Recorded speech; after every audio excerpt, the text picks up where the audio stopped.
bitta savol beraman, bizga ilm bo'lib qolishligi uchun. Shunday aytib ketsam ham bo'ladi, unda esinglardan chiqib qoladi. Xo'p, Rasulullohning 4 ta qizlari bo'lgan, to'g'rimi? 11 ta ayollari bo'lgan nikohdan keyin. 11 ta. Nima uchun Hadicha onamiz, Fatima onamizning onalari Hadicha onamiz, Rasululloh yaxshi ko'rgan ayollari Oysha radhiyallohu anha onamiz. Shuncha onalarimiz turib, nimaga faqat Fatima onamizga jannat ayollarining sayyidasi maqomi berilgan? Qolgan ayollarga emas. Rashmaganlar. Sabr. Yo'q. A? Yo'q, sabr. Fatima onamiz Rasululloh qizlari esinglardan chiqarmaylar, ayollar emas. Topolmadinglar, marojni qarz bo'ldinglar. Esinglarda qolsin. Fatima onamizga sovchi keladi. Shuning uchun u joyda qisqa qilib aytib ketdi. Sovchi kelganda Fatima onamiz so'raydi, "Dadajon, mahriga nima bor ekan?" desa, payg'ambar alayhisalom aytadiki, "Mahriga 180 tilla berdi. 90 tillaga sizga mahrga ajratdik, 90 tillaga dasturxon yozadigan bo'ldi. Mahriga rozi emasman" deydi. Shu payt Jabroil alayhisalom chiqadi, "Yo Allohning rasuli, Fatimani mahri uchun Alloh jannatni beryapti" desa, Fatima onamiz nima deydi?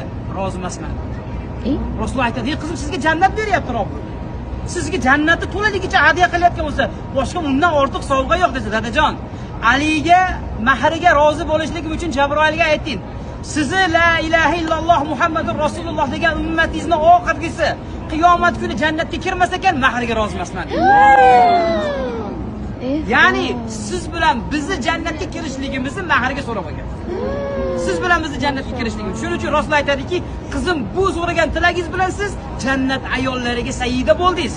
Jannat ayollarining sayyidasi bo'ldingiz" deydi.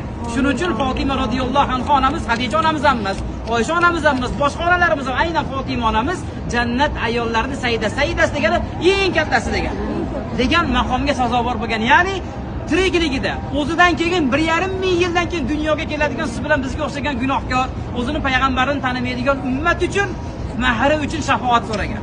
Hozir o'zimizning qizlarimiz masalan ana shu vakolat bo'lganda nima so'rar? Faqat dunyo so'rar. Bir duoing ijobat bo'ladi. Ana shu duoingni qiyin, mahriga shu o'tadi desa nima deydi? Boy bo'lib ketaylik. Birontasi qo'pol qilib aytganda onam uni ro'zo bo'lsin deb qo'ymaydi. Ana shu payt ona esga kelmaydi. Lekin Rasulullohning qizlari bo'libdir, siz bilan biz jannatimizni so'ragan. Bu zotlarda qanday siz bilan bizga muhabbatli ekanligi hujjat bo'ladi. Endi ularning muhabbatiga biz ularni